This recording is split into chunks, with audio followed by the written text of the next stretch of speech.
दोस्तों, Blitz India के आज के इस बुलेटिन में हम आपको बताने जा रहे हैं कि सुप्रीम कोर्ट ने विवाह के फर्जी उत्पीड़न और फर्जी दहेज के मामलों पर बहुत सख्त कदम उठाया है। सुप्रीम कोर्ट ने देश के सभी राज्यों को निर्देश दिया है कि वैवाहिक विवाद से जुड़े मामलों में गिरफ्तारी नहीं की जाएगी। सुप्रीम कोर्ट ने महत्वपूर्ण फैसला देते हुए कहा है कि वैवाहिक विवादों में शिकायत या एफआईआर दर्ज होने के 2 माह तक यानी 2 महीने तक किसी की भी कोई गिरफ्तारी नहीं की जाएगी। सुप्रीम कोर्ट में लगातार इस बात की खबरें आ रही थीं कि दहेज उत्पीड़न और महिला उत्पीड़न के मामलों को फर्जी तरीके से एफआईआर लिखाकर लोगों से स्कोर सेटल किया जा रहा था और खुन्नस निकाली जा रही थी। इसके एवज में परिवारों को ब्लैकमेल भी किया जा रहा था। मुख्य न्यायाधीश बी.आर. गवई और न्यायमूर्ति ए.जी. मसीह की पीठ ने परिवार के विवादों से जुड़े मामलों को यानी आईपीसी की धारा 498 और बीएनएस की धारा 85 के दुरुपयोग रोकने के लिए बहुत सख्त कदम उठाए हैं। सुप्रीम कोर्ट ने सख्त कदम उठाते हुए निर्देश दिया है कि परिवार कल्याण समिति यानी एफडब्ल्यूसी के गठन के लिए इलाहाबाद हाई कोर्ट द्वारा निर्धारित किए गए नियमों को मान्यता दी जा रही है। शीर्ष अदालत ने देश भर के सभी जिलों में संबंधित व सक्षम अधिकारियों को उक्त प्रभावी दिशा निर्देश तत्काल प्रभाव से अमल में लाने का आदेश दिया है। सुप्रीम कोर्ट ने अपने आदेश में सख्ती के साथ कहा है कि पारिवारिक विवादों विशेषकर कि दहेज और महिला उत्पीड़न के मामलों का दुरुपयोग रोका जाना चाहिए। इसका दुरुपयोग किसी भी स्थिति में बर्दाश्त नहीं किया जाएगा। झूठे मुकदमे लिखने से बचा जाए और अधिकांश इस तरह के विवादित मामलों को आपसी समझौते के तहत निपटाने को प्राथमिकता दी जाए।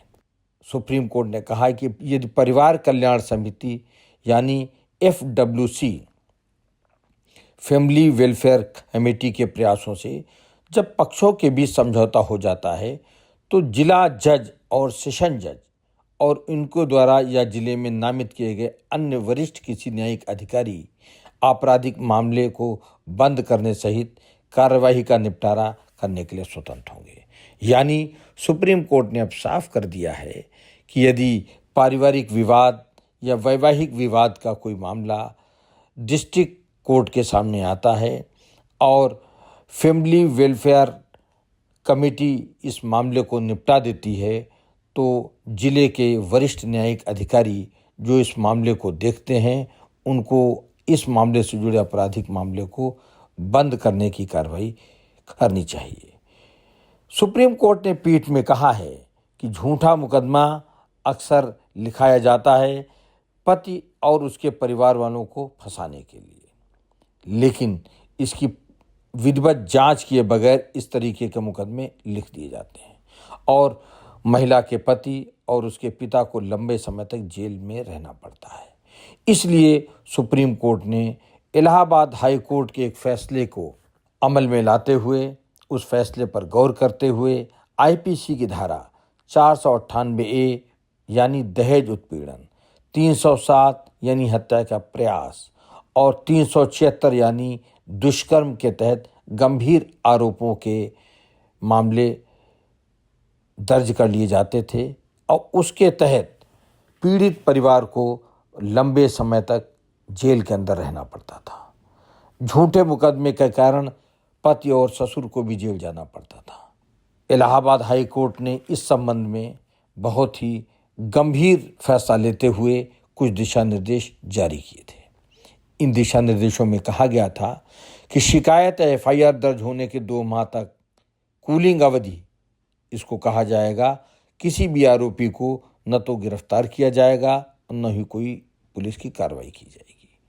कूलिंग अवधि यानी एफआईआर या कंप्लेंट लिखाने के 2 महीने के अंदर मामला तुरंत संबंधित जिले में की परिवार कल्याण समिति को भेज दिया जाएगा। इसके अलावा इलाहाबाद हाई कोर्ट ने अपने दिशा निर्देशों में कहा कि धारा 498A, धारा 307 समेत ऐसी धाराएं जिनमें 10 साल से कम की सजा का प्रावधान है सिर्फ परिवार कल्याण समिति को भेजे जाएंगे। इलाहाबाद हाई कोर्ट ने यह भी कहा है कि प्रत्येक जिले में परिवार कल्याण समिति की संख्या जिले के भौगोलिक आकार और जनसंख्या के आधार पर एक या उससे ज्यादा हो सकती है। हर FWC में कम से कम 3 सदस्य होंगे। FWC के सदस्य को कभी भी गवाह के रूप में नहीं बुलाया जाएगा। इलाहाबाद हाई कोर्ट ने यह भी कहा है कि FWC के गठन और कार्य की समीक्षा जिला एवं सेशन जज, प्रधान जज और परिवार अदालत के जजों के साथ मिलकर की जाएगी। अब आपकी हम जानकारी में ये दे रहे हैं कि परिवार कल्याण समिति में कौन लोग शामिल होंगे। परिवार कल्याण की समिति में जिले के मध्यस्थता केंद्र में एक मध्यस्थ या 5 साल तक की वकालत करने के युवा वक्ता शामिल होंगे। इसमें सरकारी लॉ कॉलेज या NLU के 5वें वर्ष का छात्र जिसका शैक्षणिक अच्छा रिकॉर्ड हो FWC का सदस्य बनाया जा सकता है। जिले के किसी भी मान्यता प्राप्त सामाजिक कार्यकर्ता जिसका ट्रैक रिकॉर्ड अच्छा हो वो FWC का मेंबर होगा। इसके अलावा जिले या आसपास रहने वाले सेवानिवृत्त जज जो इस कार्रवाई के उद्देश्य के लिए अपना समय दे सकें उनको FWC का सदस्य बनाया जा सकता है। इस तरह FWC की भूमिका बहुत इम्पॉर्टेंट हो गई है। आपकी जानकारी के लिए IPC की धारा 498A और अन्य संबद्ध धाराओं के तहत हर शिकायत या FIR के बाद समिति व्यक्तिगत बातचीत के लिए दोनों पक्षों को 4 वरिष्ठ बुजुर्गों के साथ बुलाएगी और कूलिंग अवधि में उनके बीच मुद्दे और गलतफहमियां सुलझाने का काम करेंगी। सुप्रीम कोर्ट ने साफ कर दिया है कि उचित विचार विमर्श के बाद समिति एक विस्तृत रिपोर्ट तैयार करेगी। 2 महीने की समाप्ति के बाद उक्त रिपोर्ट संबंधित मजिस्ट्रेट और पुलिस अधिकारियों को भेजी जाएगी जिनके पास ऐसी शिकायतें दर्ज की जा रही हों। दोस्तों, आप सभी के लिए यानी हर देशवासी के लिए यानी देश के हर परिवार के लिए ये खबर बहुत इम्पोर्टेंट है। इस खबर को बहुत गंभीरता से सुनिए और अगर किसी भी तरह का कोई पारिवारिक विवाद है तो उसको सुप्रीम कोर्ट ने जो गाइडलाइंस दी हैं उसके अनुसार चलने के लिए जिले के अधिकारियों को लिखित तौर पर दीजिए। यदि आपको कहीं पर भी कोई असुविधा हो रही है तो इसकी शिकायत जिला मजिस्ट्रेट या पुलिस अधीक्षक को करिए। यदि इसके बावजूद भी कहीं कोई शिकायत नहीं हो रही है तो राज्य सरकार या आप अदालत के डिस्ट्रिक्ट जज को पत्र लिखकर अपनी परेशानी से अवगत करा सकते हैं। सुप्रीम कोर्ट के इस फैसले के बाद लगता है कि देश में पारिवारिक विवादों की संख्या अब कम हो जानी चाहिए और झूठे लिखाए जाने वाले मुकदमों की परंपरा का भी अंत होना चाहिए। इसके साथ ही पुलिस अधिकारियों को भी इस बात का ध्यान रखना चाहिए कि झूठे मुकदमे लिखाते समय उसकी बहुत गहराई से जांच की जानी चाहिए और उनको इस बात का भय भी दिखाया जाना चाहिए कि झूठे मुकदमे लिखाए जाने के सजा भी बहुत सख्त हो सकती है। दोस्तों, आपको ब्लिट्स इंडिया की ये रिपोर्ट कैसी लगी?